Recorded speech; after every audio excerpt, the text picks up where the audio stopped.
Hi எல்லோருக்கும் வணக்கம். இன்னைக்கு ரொம்பவே சுவையான செட்டிநாடு நாட்டுக்கோழி வறுவல் எப்படி செய்யலாம் அப்படின்றது தான் பார்க்க போகிறோம். இதுக்கு ஒரு ஸ்பெஷல் மசாலாவை கையிலேயே அரைச்சி செஞ்சுருக்கேன்.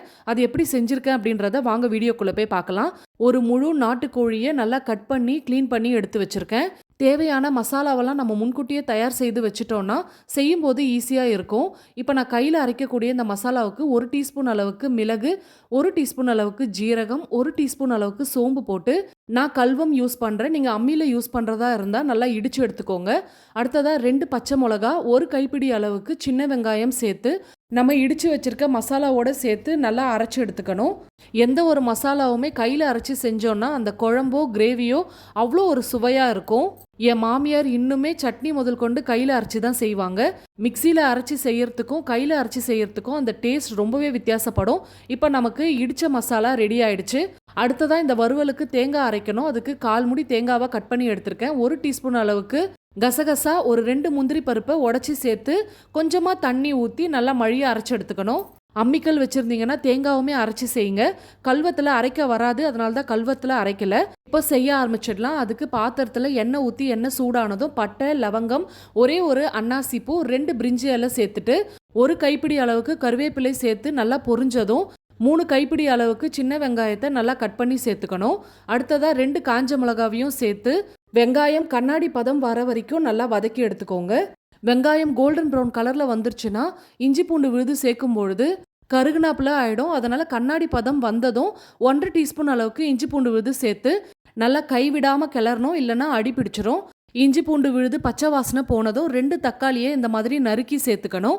அடுப்பை மீடியம் ஃப்ளேமில் வச்சு பொறுமையாக தக்காளியை வதக்கணும். பாருங்க, தக்காளி நல்லா குழஞ்சி வெந்திருக்கு. இந்த ஸ்டேஜில் தான் குழம்புக்கு தேவையான மிளகாய்த்தூள் சேர்க்கணும். நான் 2.5 டீஸ்பூன் அளவுக்கு மிளகாய்த்தூள் சேர்த்துருக்கேன். இது வீட்டில் அரைச்ச மிளகாய்த்தூள். மிளகாய்த்தூளும் தனியாத்தூளும் தனித்தனியாக யூஸ் பண்ணுறீங்க அப்படின்னா நான் சேர்த்துருக்க அளவுக்கு பிரித்து சேர்த்துக்கோங்க. மிளகாய்த்தூள் கூட ஒரு 1/4 டீஸ்பூன் மஞ்சள் தூளும் கையில் அரைச்ச மசாலாவையும் சேர்த்து நல்லா பொறுமையாக எண்ணெயிலேயே வதக்கி எடுக்கணும். இப்போ அடுப்பை லோ ஃப்ளேமில் வச்சிடணும். சேர்த்துருக்க மசாலாவுடைய பச்சை வாசனை போகிற அளவுக்கு பொறுமையாக வதக்கி விடணும். இந்த மாதிரி நிதானமாக நம்ம வதக்கும் பொழுது எண்ணெய் நல்லா பிரிஞ்சு வரும். இந்த ஸ்டேஜில் தான் க்ளீன் பண்ணி வச்சுருக்க நாட்டுக்கோழியை சேர்க்கணும். சிக்கனை மசாலாவோட நல்லா கலந்து விட்டு ஒரு 5 நிமிஷம் இந்த மசாலாவிலேயே சிக்கனை வேக விடணும். அடுத்ததாக தேவையான அளவுக்கு உப்பு சேர்த்து சிக்கன் வேகிறதுக்கு 2 டம்ளர் அளவுக்கு தண்ணி ஊற்றணும். இது அப்ராக்சிமேட்டாக 400 ml இருக்கும். நல்லா கிளறி விட்டு 20லேருந்து 30 நிமிஷம் லோ ஃப்ளேமில் சிக்கனை வேக விடணும். இது நாட்டுக்கோழி அப்படின்றதுனால வேகிறதுக்கு கொஞ்சம் நேரம் பிடிக்கும். நீங்கள் பாத்திரத்தில் செய்யாமல் குக்கரில் செய்கிறீங்க அப்படின்னா இதே மெத்தடில் ஃபாலோ பண்ணுங்கள். 3 விசில் விட்டு எடுத்தீங்கன்னா சிக்கன் நல்லாவே வெந்துடும். நாட்டுக்கோழி இல்லாமல் லெஹான் கோழிலையும் நீங்கள் இந்த வறுவலை செய்யலாம். பாருங்கள், 30 நிமிஷம் கழித்து நாட்டுக்கோழி நல்லாவே வெந்திருக்கு.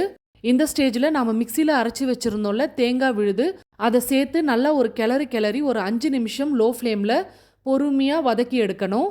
நாம் எந்த அளவுக்கு பொறுமையாக நிதானமாக ஒரு சமையலை செய்கிறோமோ அதோடைய டேஸ்ட்டும் வாசனையும் கூடுதலாக இருக்கும். 5 நிமிஷம் ஆனதுக்கப்புறம் 2 டீஸ்பூன் அளவுக்கு செட்டிநாடு கரம் மசாலாவை சேர்க்கணும்.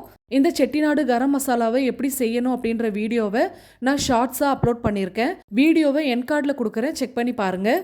இந்த நாட்டுக்கோழியை செய்ய தொடங்குறதுக்கு முன்னாடியே மசாலாவை ரெடி பண்ணிட்டீங்க அப்படின்னாலே ரொம்ப ஈஸியாக இந்த வறுவலை செஞ்சு முடிச்சிடலாம். இந்த மசாலாவை சேர்த்தாதான் அசல் செட்டிநாடு நாட்டுக்கோழி வறுவல் சுவை கிடைக்கும்.